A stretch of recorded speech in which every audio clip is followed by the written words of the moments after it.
बिस्मिल्लाहिर्रहमानिर्रहीम। आज के इस लेक्चर में हम financial accounting and reporting 1 autumn 2024 की अटैम्प्ट का क्वेश्चन नंबर 9 सॉल्व करेंगे। ऑटम 2024 की अटैम्प्ट का question number 9 FAR 1 financial accounting and reporting 1 का I-16 property plan and equipment के स्टैंडर्ड से टेस्ट किया गया है और 16 मार्क की वेटेज सवाल की। किसी भी पास पेपर के क्वेश्चन का सोल्यूशन आप लोग ने हरगिज़ डायरेक्टली नहीं देखना, पहले सवाल को खुद से रीड करना है, खुद से अटैम्प्ट करना है और खुद से अटैम्प्ट करने के बाद आपने इस सोल्यूशन को रेफर करना है। तो आई होप कि पहले आप इसे खुद से अटैम्प्ट करेंगे और उसके बाद फिर आप ये वीडियो सोल्यूशन देख रहे होंगे। रीड करते हैं और सॉल्व करते हैं। कहता है the following information is available regarding the property plan and equipment of Khangar limited KL। एक कंपनी है खानगर लिमिटेड जिसकी हमें प्रॉपर्टी प्लान एंड इक्विपमेंट की इन्फॉर्मेशन दी हुई है। अच्छा, पहले अगर मैं रिक्वायरमेंट रीड करूँ तो रिक्वायरमेंट में कहता है prepare general entries to be recorded in the books of the KL during the year ended 30 June 2024 in respect of the above information. Show all necessary workings and narrations are not required.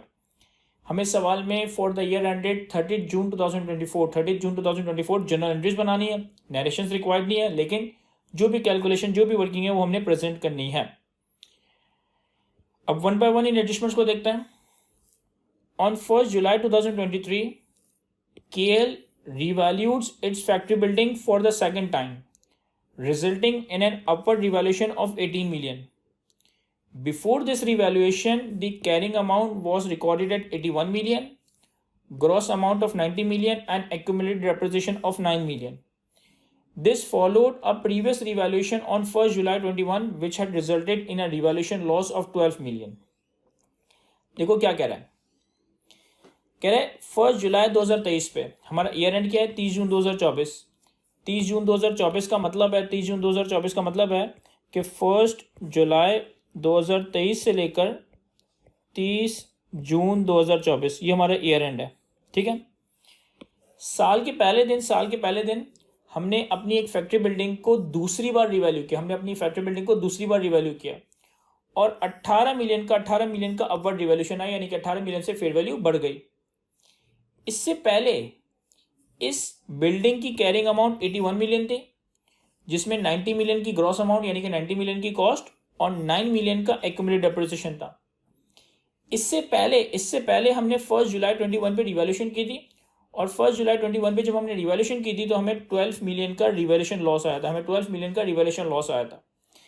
अब यहाँ पर इस factory building की original cost नहीं बताई, useful life नहीं बताई, देख लेंगे इसको कैसे मैनेज करना है। Point number 2. On 1st November 2023, KL replaced a significant part of its machine that accounted for 30% of the machine total value. The new part had a price of 35 million. However, only 22 million was paid as the old part was given in exchange. This replacement extended the machine life by an additional year. Originally, the machine was purchased for 75 million on 1st January 2021 and it had an accumulated depreciation of 12.5 million at 30 June 2023 based on the useful life of 15 years. फिर कहता है second adjustment में कि 1 नवंबर 2023 पे हमने अपनी एक machine का सिग्निफिकेंट पार्ट रिप्लेस किया, यानी पुराना पुर्जा निकाल के फेंक दिया, नया पुर्जा लगा दिया। और ये जो पुर्जा है ना, ये मशीन की टोटल वैल्यू का, मशीन की टोटल कॉस्ट का 30% है। नया पुर्जा, नया पार्ट 35 मिलियन का है, जबकि हमने कैश सिर्फ 22 मिलियन पे किया क्योंकि हमने पुराना पुर्जा एक्सचेंज में दे दिया था, यानी कि पुराना पुर्जा और 22 मिलियन कैश दिया, हमारे पास नया पुर्जा आ गया।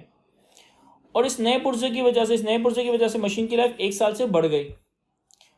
ओरिजिनली इस मशीन को हमने 75 मिलियन का खरीदा था 1 जनवरी 2021 पे, हमने इसको खरीदा था 1 जनवरी 2021 पे 75 मिलियन का, और इसके ऊपर एक्यूमुलेटेड डेप्रिसिएशन है 12.5 मिलियन का 30 जून 2023 पे, और 30 जून 2023 तक हम इसे 12.5 मिलियन डेप्रिशिएट कर चुके हैं और इसकी यूजफुल लाइफ ओरिजिनली 15 साल थी। ठीक हो गया। पॉइंट नंबर 3 में कहता है on 1 January 24 company sold a vehicle for 36 million and incurred disposal cost of 2 million. The vehicle was originally purchased on 1st April 2021 for 40 million. ये एक रीजनेबल डिस्पोजल की आसान सी एंट्री है कि एक व्हीकल हमने खरीदा 1 अप्रैल पे 40 मिलियन का, 1 जनवरी 24 पे 36 मिलियन का बेच दिया और बेचने में हमारा 2 मिलियन का खर्चा हुआ, तो ये सिंपल से एक डिस्पोजल एडजस्टमेंट है। अदर इन्फॉर्मेशन में हमें कहता है KL account for the revaluation using the net replacement method and transfer maximum possible amount from revaluation surplus to retained earning on annual basis.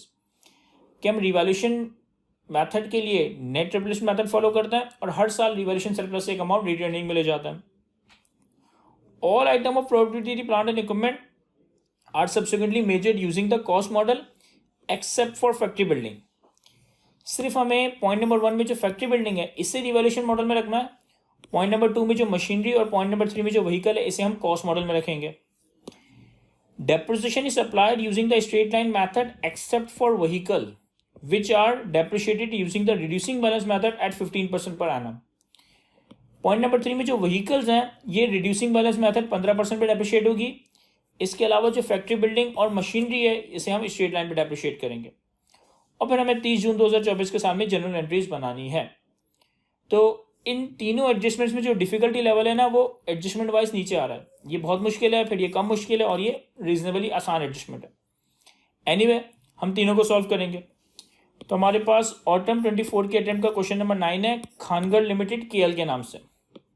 अब देखें, on 1 July 23 company revalued it's factory building for the second time and recorded an upward revaluation of 18 million. Before this revaluation, the carrying amount was 81 million, gross amount is 90 and accumulated depreciation is 9 million. This followed a previous revaluation of on 1st July 21 which had resulted in revaluation model of 12 million. अब समझिएगा इसमें क्या क्या रहा है. हमारे पास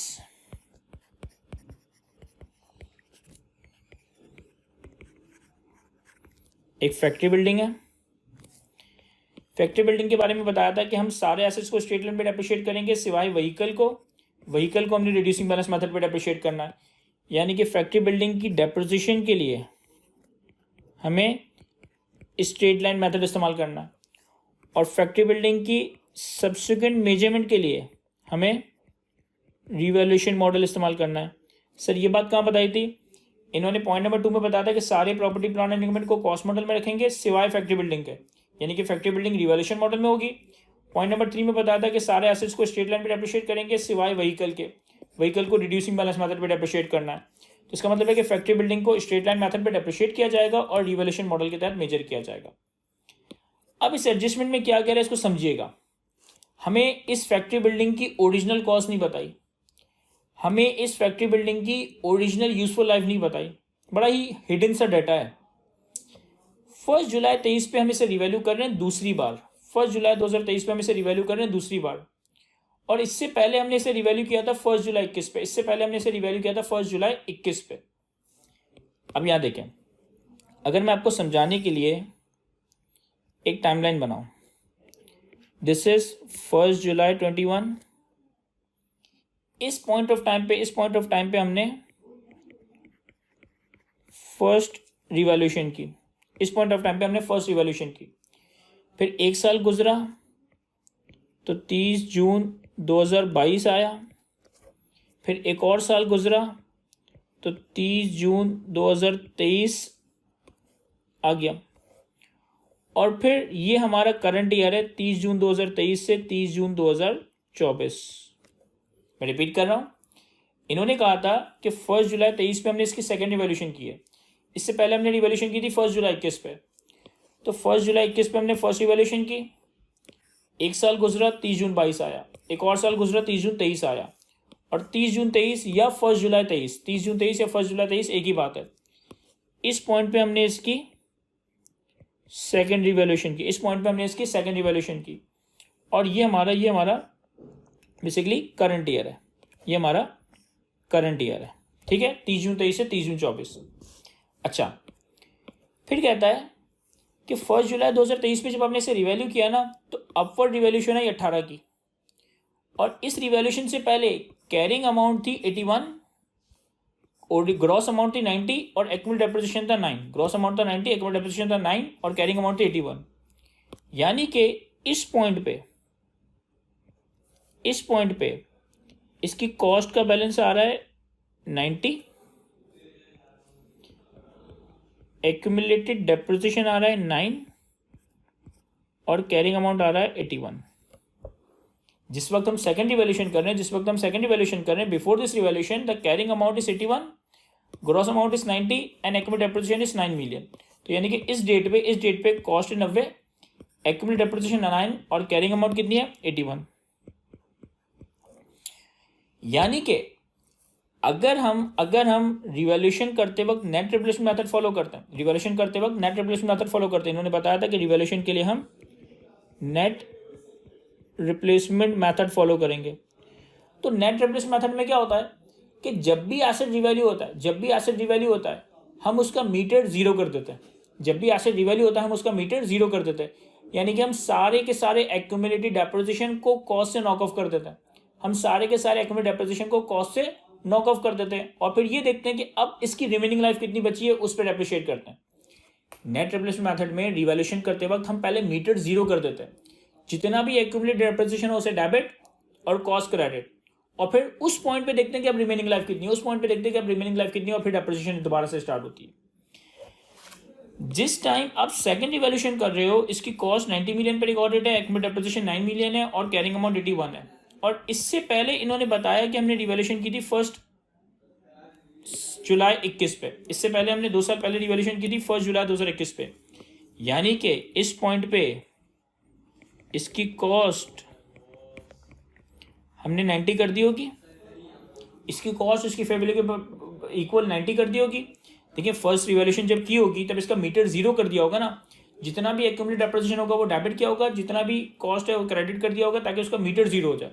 तो हमने इसे 90 बना दिया होगा, तभी तो ये 2 सालों में डेप्रिशिएट होकर 9 का डेप्रिसिएशन रिकॉर्ड हुआ है। 2 सालों में 9 रुपए से डेप्रिशिएट हुआ है। अब अगर 2 ईयर का डेप्रिसिएशन, 2 सालों का डेप्रिसिएशन 9 मिलियन है, यहाँ लास्ट इवैल्यूएशन की 90 पे 1 साल डेप्रिशिएट किया, 2 साल डेप्रिशिएट किया, तो 2 साल में एक्यूमुलेटेड डेप्रिसिएशन कितना हो गया 9। अगर 2 सालों का डेप्रिसिएशन 9 है तो 1 साल का डेप्रिसिएशन कितना होगा 4.5, 9 डिवाइड बाई 2 4.5। यानी कि जब हमने इसे यहाँ रिवैल्यू किया था और 2 सालों में 9 रुपए का, यानी कि 1 साल में 4.5 का डेप्रिसिएशन रिकॉर्ड किया, तो इस पॉइंट पे इसकी लाइफ कितनी होगी? सर इस पॉइंट पे इसकी लाइफ होगी 90 divided by 4.5, that is 20 years. ये आपने कैसे कैलकुलेट किया? सर अगर 4.5 का डेप्रिसिएशन है और 90 की कॉस्ट है, 4.5 का 1 साल का डेप्रिसिएशन और 90 की रिवैल्यूड अमाउंट या कॉस्ट है, तो अगर मैं टोटल कॉस्ट को रिवैल्यू डेप्रिसिएशन पर ईयर से डिवाइड कर दूं तो मेरे पास टोटल लाइफ आ जाएगी। देखो क्या कह रहा है, 30 जून 23 पे हमने सेकेंड टाइम रिवैल्यूएशन की, इस वक्त कॉस्ट इतनी है, एक्यूमुलेटेड डेप्रिसिएशन इतना है, कैरिंग अमाउंट इतना है। इससे पहले 2 साल पहले रिवैल्यू किया था, तो जब 2 साल पहले रिवैल्यू किया होगा तो मीटर जीरो कर दिया होगा ना, एक्यूमुलेटेड डेप्रिसिएशन खत्म कर दिया होगा और एसेट की कॉस्ट 90 बना दी होगी, तभी तो ये 2 साल में डेप्रिशिएट होकर 9 रुपये से डेप्रिशिएट हुआ। तो अगर 2 सालों में 9 रुपये का डेप्रिसिएशन है तो 1 साल में कितने का 4.5 का डेप्रिसिएशन। और इस पॉइंट ऑफ टाइम पे इसकी रिमेनिंग लाइफ कितनी होगी? सर 90 की फेयर वैल्यू इस दिन की divided by depreciation per year, आपके पास 20 ईयर्स की लाइफ आ गई। अगर इस पॉइंट पे 20 साल की लाइफ है, और 2 साल गुजर गए, तो इसका मतलब है कि अब हमारी लाइफ कितनी होगी 18 ईयर्स। आई होप कि आपको समझा पा रहा हूं मैं। अब अगर ये चार्ट हमें समझ आ जाता है, ये पूरा साइकिल हमें समझ आ जाता है, अब हम आते हैं मूवमेंट के ऊपर। देखो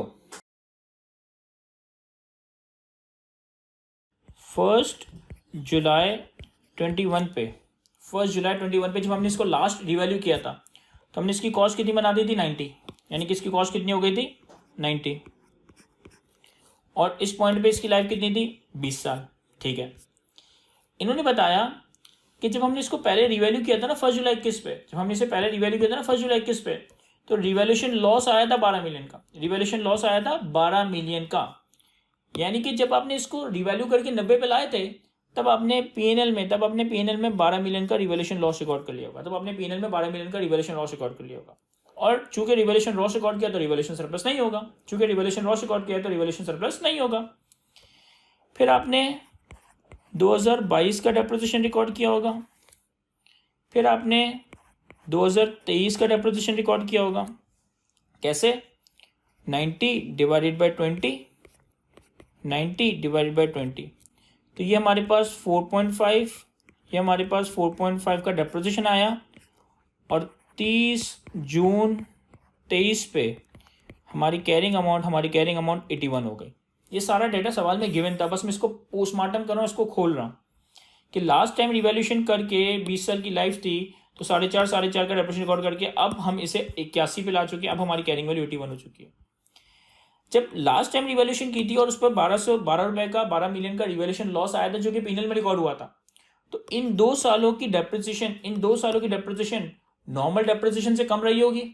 इन 2 सालों की डेप्रिसिएशन नॉर्मल डेप्रिसिएशन से कम रही होगी, यानी कि इस रिवैल्यूएशन लॉस में से कुछ लॉस रिड्यूस डेप्रिसिएशन की वजह से सेव हो चुका होगा, कुछ लॉस रिड्यूस डेप्रिसिएशन की वजह से सेव हो चुका होगा। कितना? सर 12 को 20 से डिवाइड कर दें, 12 को 20 से डिवाइड कर दें, सिंपल। भाई अगर इस पॉइंट पे हमारी लाइफ 20 साल है और एसेट रिमेनिंग 20 साल पे डेप्रिशिएट होगा, तो 12 का रिवैल्यूएशन लॉस भी अगले 20 सालों में यूज होगा, 12 का रिवैल्यूएशन लॉस भी अगले 20 सालों में हमें डेप्रिसिएशन में सेविंग्स देगा। तो एक साल की सेविंग कितनी है? 12 डिवाइड बाई 20, क्या आ जाएगा? 12 डिवाइड बाई 20,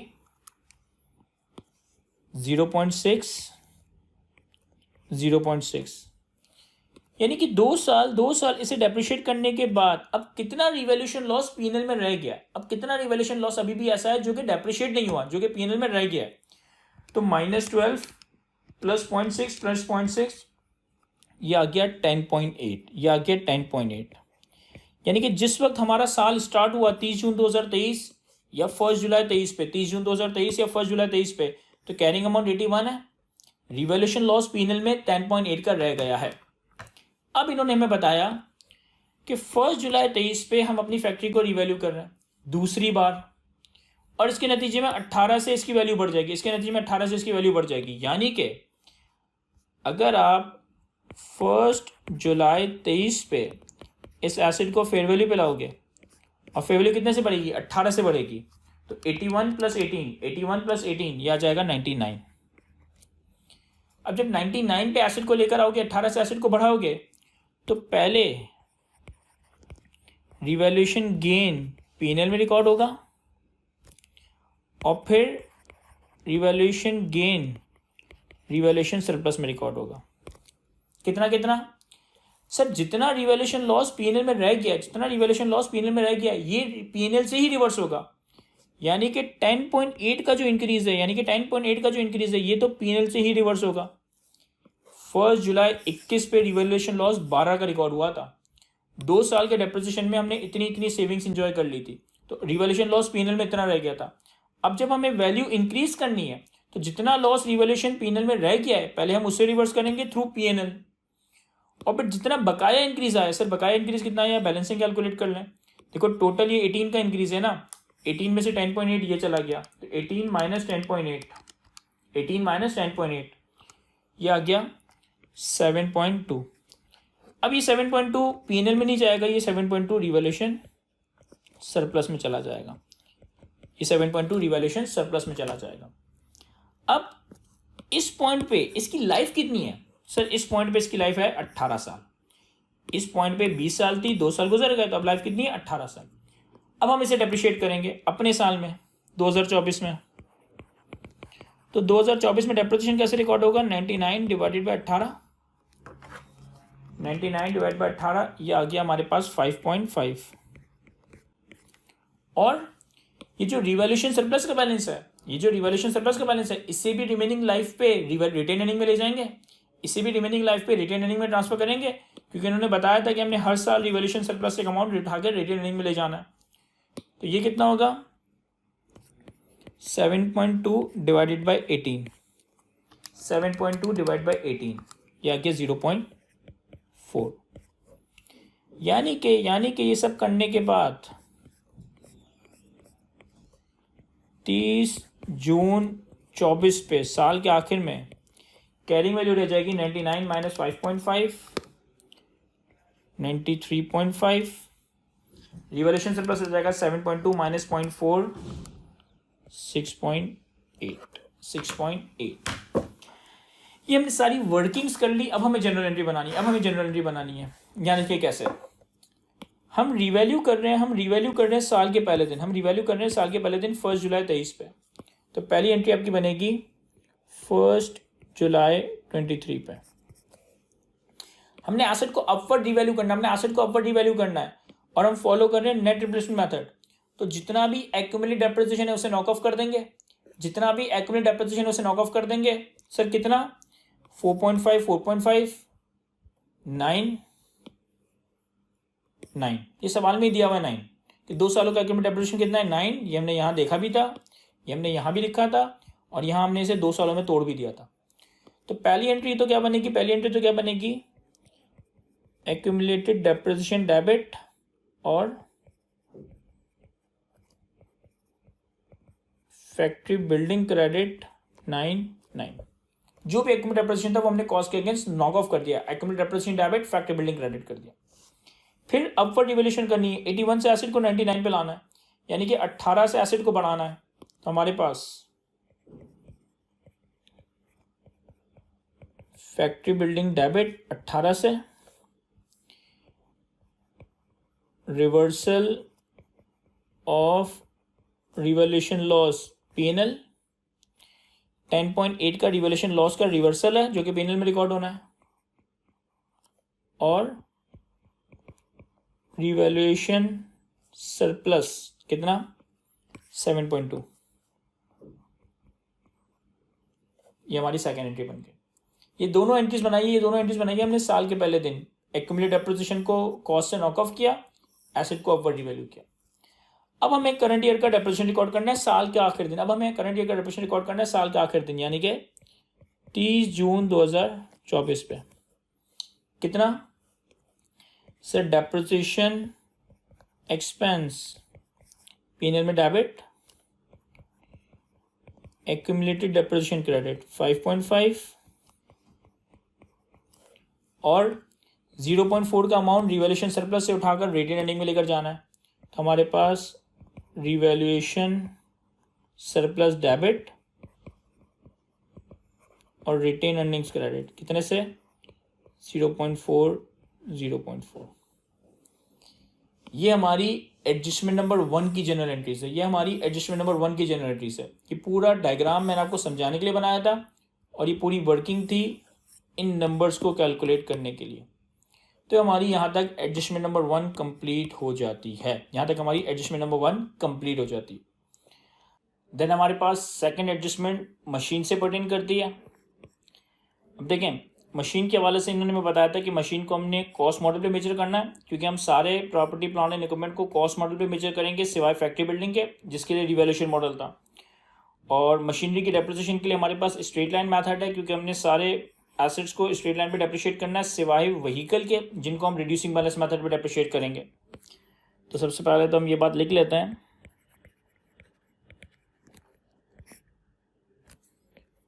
कि मशीन को डेप्रिशिएट करने के लिए हमारे पास स्ट्रेट लाइन मेथड है और मशीन की सब्सिक्वेंट मेजरमेंट के लिए हमारे पास कॉस्ट मॉडल है। ठीक है। अब पॉइंट नंबर 2 में कहता है, On 1st November 2023, KL replaced a significant part of its machine that accounted for 30% of the total value. 1 नवंबर 2023 पे हमने मशीन का सिग्निफिकेंट पार्ट रिप्लेस किया, और ये जो सिग्निफिकेंट पार्ट है ना, ये मशीन की टोटल वैल्यू का, टोटल कॉस्ट का 30% है। The new part had a price of 35 million. However, only 22 million was paid as the old part was given in exchange.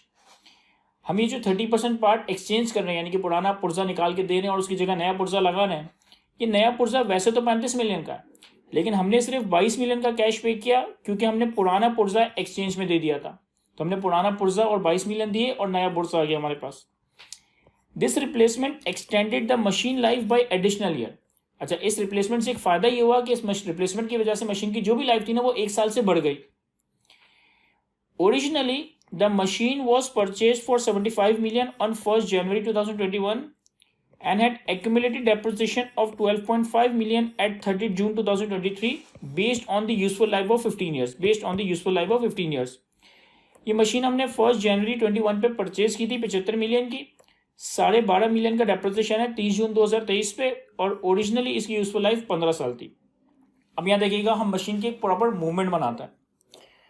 हमने सबसे पहले 1 जनवरी 21 पे ये मशीन परचेज की, तो 1 जनवरी 21 पे इस मशीन की कॉस्ट आ जाएगी हमारे पास 75 मिलियन, और इसकी लाइफ कितनी है? इसकी लाइफ है 15 years.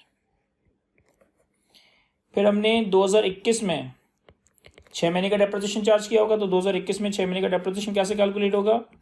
75 divided by 15 multiply by 6/12। तो हमारे पास 2021 में सिर्फ 6 महीने का डेप्रिसिएशन होगा, 30 जून 2021 पे हमारा एसेट आ जाएगा। फिर इसी तरीके से हमने 2022 में भी डेप्रिसिएशन रिकॉर्ड करना होगा, 2023 में भी डेप्रिसिएशन रिकॉर्ड करना होगा, और 2022 और 2023 में तो फुल ईयर डेप्रिसिएशन आएगा। तो 75 डिवाइडेड बाय 15, 75 डिवाइडेड बाय 15, ये अगर मैं कैलकुलेट करूँ 75 डिवाइड बाय 15 मल्टीप्लाई बाय 6/12, तो 6 महीने का डेप्रिसिएशन आएगा 2.5, 1 साल का डेप्रिसिएशन आएगा 5, और 2023 1 साल का डेप्रिसिएशन आएगा 5। तो हमारे एसेट की 30 जून 2023 पे कैरिंग अमाउंट आ जाएगी 75 माइनस 2.5 माइनस 5 माइनस 5, ये आ गया 62.5। अच्छा, ये मैंने वैसे ही कैलकुलेट किया है, ये नंबर्स हमारे पास सवाल में ऑलरेडी गिवन है। इन्होंने बताया था कि 75 की कॉस्ट है और 30 जून 2023 पे 12.5 मिलियन का डेप्रिसिएशन है।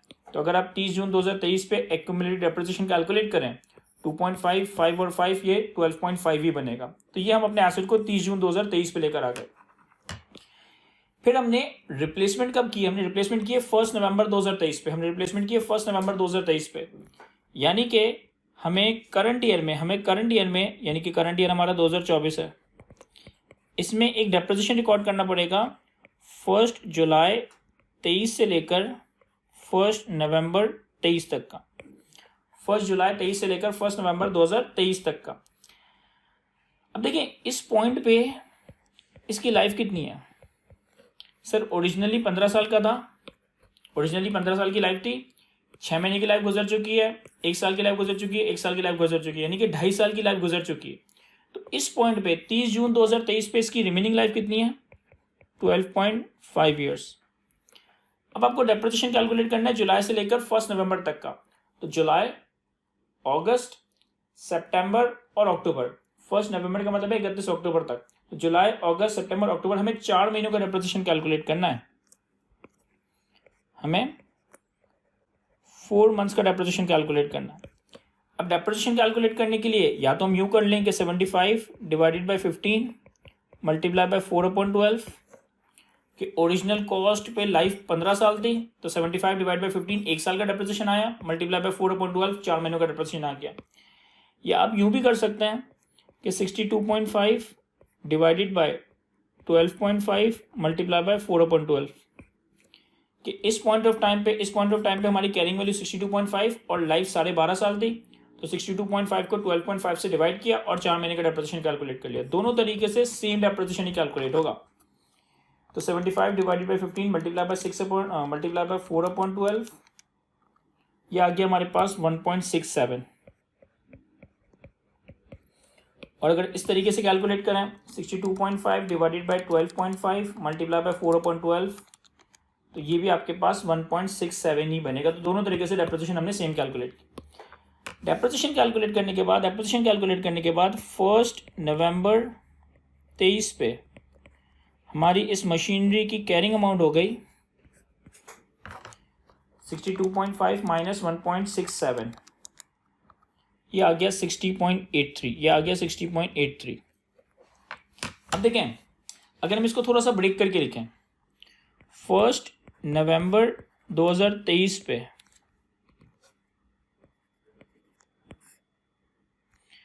हमारी इस मशीन की कॉस्ट कितनी हो चुकी है, हमारी इस मशीनरी की एक्यूमुलेटेड डेप्रिसिएशन कितनी हो चुकी है, और हमारी इस मशीनरी की कैरिंग अमाउंट कितनी। कॉस्ट हमारे पास 75 थी, पिछले 2.5 सालों में हम 12.5 का डेप्रिसिएशन रिकॉर्ड कर चुके थे, और करंट ईयर में हमने 4 महीनों का डेप्रिसिएशन रिकॉर्ड किया 1.67। तो अगर मैं इन सारे डेप्रिसिएशंस का टोटल कर दूं तो यह आ जाएगा 2.5 + 5 + 5 + 1.67। तो अब तक इस एसेट के ऊपर एक्यूमुलेटेड डेप्रिसिएशन हो चुका है 14.17 और इसकी कैरिंग वैल्यू कितनी आ जाएगी? कैरिंग वैल्यू आ जाएगी 60.83। 75 माइनस 14.17 ये आ गया 60.83 जो हमने ऑलरेडी कैलकुलेट कर रखी है इस पॉइंट पे। फिर इन्होंने कहा कि हमने 30% मशीन का जो पार्ट था, सिग्निफिकेंट पार्ट जिसकी वैल्यू 30% थी, उसे हमने एक्सचेंज कर दिया, यानी कि डिस्पोज ऑफ कर दिया। तो अब अगर कॉस्ट में से भी कॉस्ट का 30% निकाल दूं और एक्यूमुलेटेड डेप्रिसिएशन में से भी एक्यूमुलेटेड डेप्रिसिएशन का 30% निकाल दूं, तो 75 का अगर आप 30% करेंगे, 75 की कॉस्ट का अगर आप 30% करेंगे तो ये आएगा 22.5 और एक्यूमुलेटेड डेप्रिसिएशन 14.17 का 30% करेंगे तो 14.17 का 32% आएगा, 30% आएगा 4.25, यानी कि ये 30% एसेट 30% पार्ट हमने बेच दिया। तो एक्चुअली 75 की कॉस्ट में से 22.5 की कॉस्ट डिस्पोज ऑफ हो गई, 14.17 के एक्यूमुलेटेड डेप्रिसिएशन में 4.25 का एक्यूमुलेटेड डेप्रिसिएशन डिस्पोज ऑफ हो गया और 60.83 का अगर आप 30% करें तो ये आएगा 18.25। आप 60.83 का 30% कर लें या फिर इन दोनों का डिफरेंस ले लें, 22.5 माइनस 4.25, 22.5 माइनस 4.25, तो ये आपके पास इतनी कैरिंग वैल्यू डिस्पोज ऑफ हो गई। और फिर हमने एक नया रिप्लेसमेंट पार्ट ऐड किया, इसकी प्राइस कितनी है? इसकी प्राइस है 35।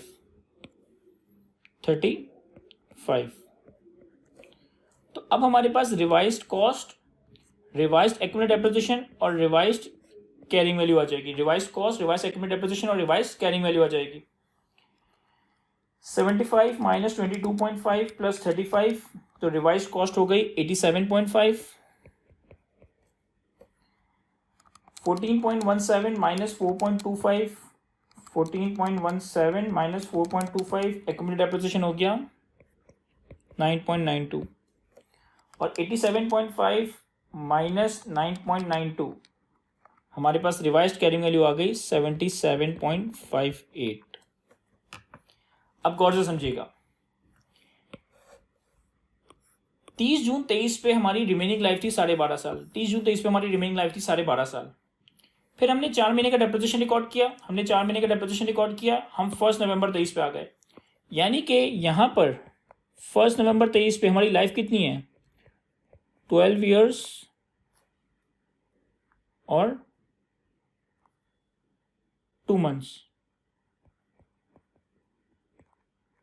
12 ईयर्स 2 मंथ्स कैसे कैलकुलेट किया मैंने? देखो यहाँ पे 12.5 साल है ना, 12.5 साल का मतलब है 12 साल 6 महीने। 4 महीने डेप्रिशिएट करने के बाद अब लाइफ कितनी बचेगी? 12 साल 2 महीने, क्योंकि 4 महीने डेप्रिशिएट कर दिया तो अब लाइफ कितनी रह गई? 12 साल 2 महीने। और इन्होंने बताया था कि हमने ये जो नया पार्ट लगाया, इससे लाइफ 1 साल बढ़ जाएगी, इससे लाइफ 1 साल इंक्रीज हो जाएगी। तो अब यहाँ पे हमारी लाइफ कितनी होगी? सर यहाँ पे हमारी लाइफ होगी 13 ईयर्स 2 मंथ्स, 13 साल 2 महीने। अब हम 1 नवंबर 23 पे रिवाइज्ड कैरिंग अमाउंट 77.58 पे आ चुके हैं। अब हमें करंट ईयर में ही 2024 में ही डेप्रिसिएशन रिकॉर्ड करना है 1 नवंबर 23 से लेकर 30 जून 24 तक का, 1 नवंबर 23 से लेकर 30 जून 2024 तक का। और ये बनते मेरे ख्याल है नवंबर, दिसंबर, जनवरी, फरवरी, मार्च, अप्रैल, मई, जून, जुलाई, नवंबर, दिसंबर, जनवरी, फरवरी, मार्च, अप्रैल, मई, जून, 8 महीने। ये बनते हैं हमारे पास 8 महीने। देखो करंट ईयर के जो 12 महीने हैं ना, उसमें से 4 महीने का डेप्रिसिएशन हमने पहले कैलकुलेट किया था और अब 8 महीने का डेप्रिसिएशन अब कैलकुलेट करेंगे। और अब लाइफ कितनी है? 13 साल 2 महीने। यहाँ देखिएगा 77.58 डिवाइडेड बाय 13 पॉइंट, 2 महीने कितने साल को रिप्रेजेंट करते हैं? 2 महीने कितने साल को रिप्रेजेंट करते हैं? सर 2 डिवाइड बाई 12 करते हैं, 2 डिवाइड बाई 12 करते हैं तो आ जाएगा 0.1667। तो इसका मतलब है अब इसकी लाइफ जो है ना वो 13.1667 है, 13.1667 है। इस पॉइंट पे इसकी लाइफ 1 साल से बढ़ने के बाद 13 साल 2 महीने हो गई। तो ये इसका मतलब है 13.1667। ये मैंने कैसे कैलकुलेट किया, 2 डिवाइडेड बाई 12 करेंगे तो 1.667 और 13 साल, तो ये आ गया 13.667।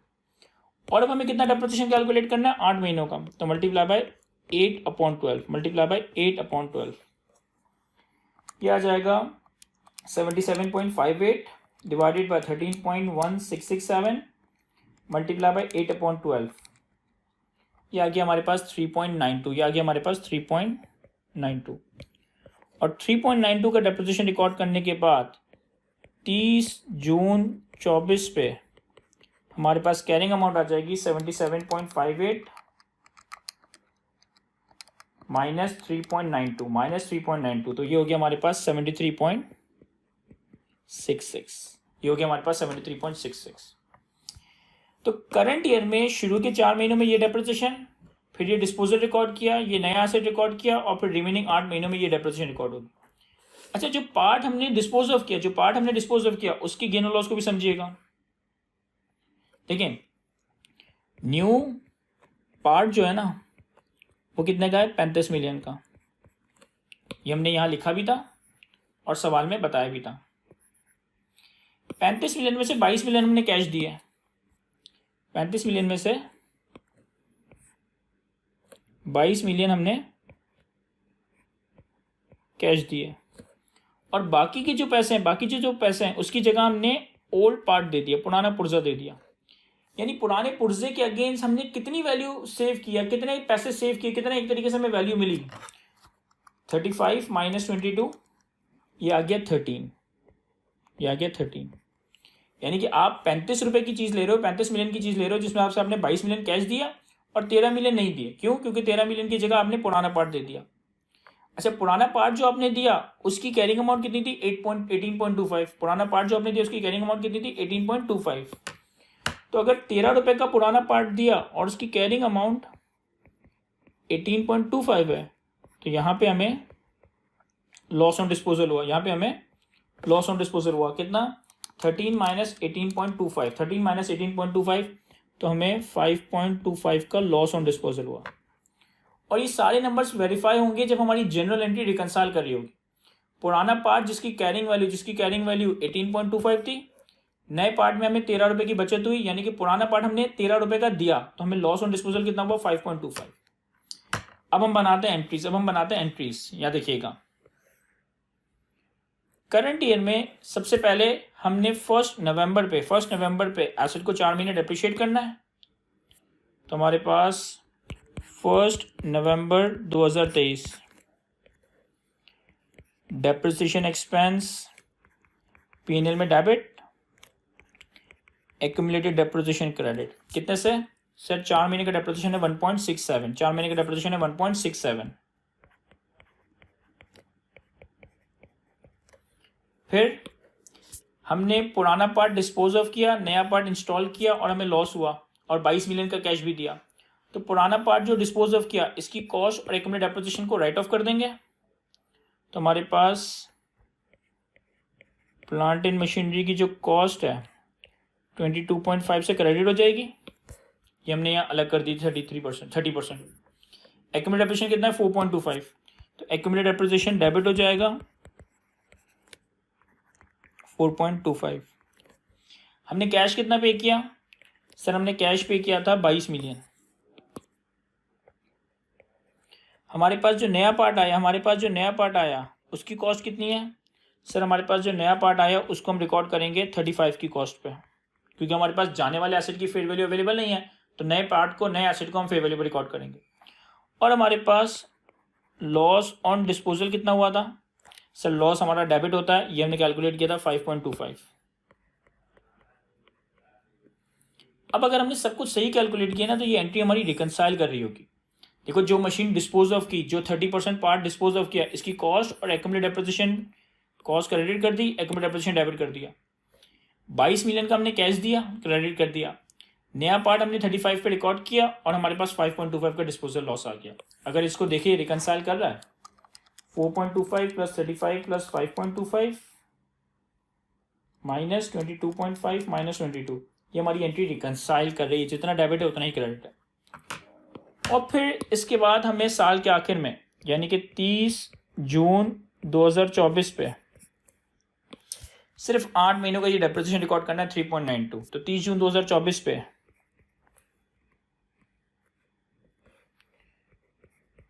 डेप्रिसिएशन एक्सपेंस P&L में डेबिट और एक्यूमुलेटेड डेप्रिसिएशन क्रेडिट 3.92। सिंपल। तो यहां तक हमारी ये एडजस्टमेंट नंबर 2 की जनरल एंट्रीज कंप्लीट होती है। हमने सबसे पहले एडजस्टमेंट नंबर 1 की जनरल एंट्रीज की थी, फिर हमने एडजस्टमेंट नंबर 2 की जनरल एंट्रीज की। अब एडजस्टमेंट नंबर 3 रीजनेबली थोड़ी आसान है, इसे भी देख लेते हैं। वो है व्हीकल के बारे में।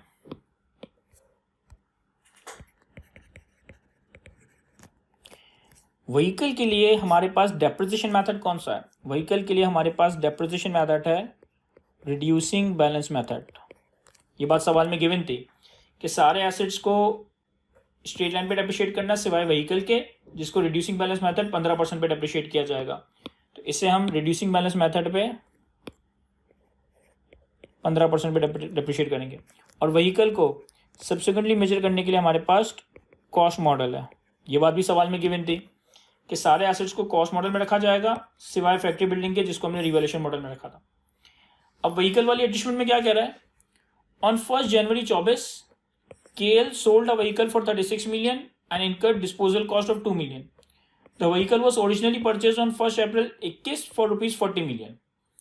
तो हमें डेट ऑफ डिस्पोजल तक इसकी कैरिंग अमाउंट कैलकुलेट करनी है। डेट ऑफ डिस्पोजल पे कैरिंग अमाउंट कैलकुलेट कर लेंगे, डिस्पोजल गेन और लॉस आ जाएगा। सिंपल। यहाँ देखो 1 अप्रैल पे 40 मिलियन की खरीदी, तो 1 अप्रैल 21 पे हमारे पास कॉस्ट आ जाएगी 40 मिलियन। फिर 2021 में हम डेप्रिसिएशन रिकॉर्ड करेंगे, कितना? 40 मिलियन मल्टीप्लाई बाय 15%। और 2021 में कितने महीने का? 1 अप्रैल से लेकर 30 जून 21 तक। तो अप्रैल मई जून, अप्रैल मई जून, सिर्फ 3 महीनों का डेप्रिसिएशन। तो मल्टीप्लाई बाय 3/12, तो ये आ जाएगा 40 मल्टीप्लाई बाय 15% मल्टीप्लाई बाय 3/12, 1.5।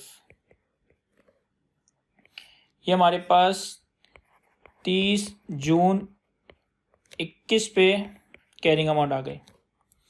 फिर हमने 2022 में डेप्रिसिएशन रिकॉर्ड करना है, अगेन 15% पे। तो 40 में से 1.5 हटाया, माइनस किया, यह आ गया 38.5। और अब 38.5 का 15% ले लेंगे, तो 38.5 का 15% आ रहा है 5.775।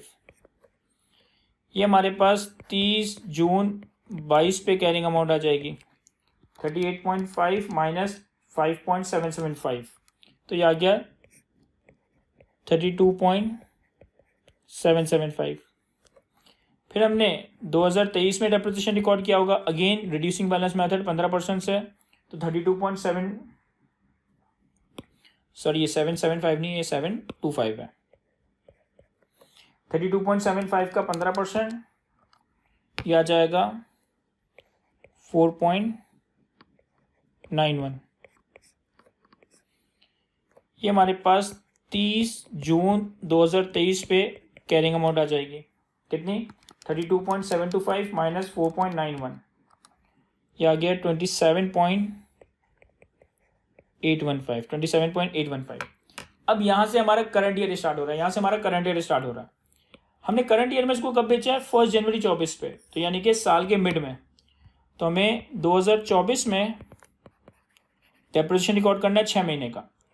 27.815 मल्टीप्लाई बाय 15% मल्टीप्लाई बाय 6/12, 6 महीने का डेप्रिसिएशन। तो 27.815 इंटू 15% इंटू 6/12, यह आ जाएगा हमारे पास 2.09। और ये डेप्रिसिएशन रिकॉर्ड करने के बाद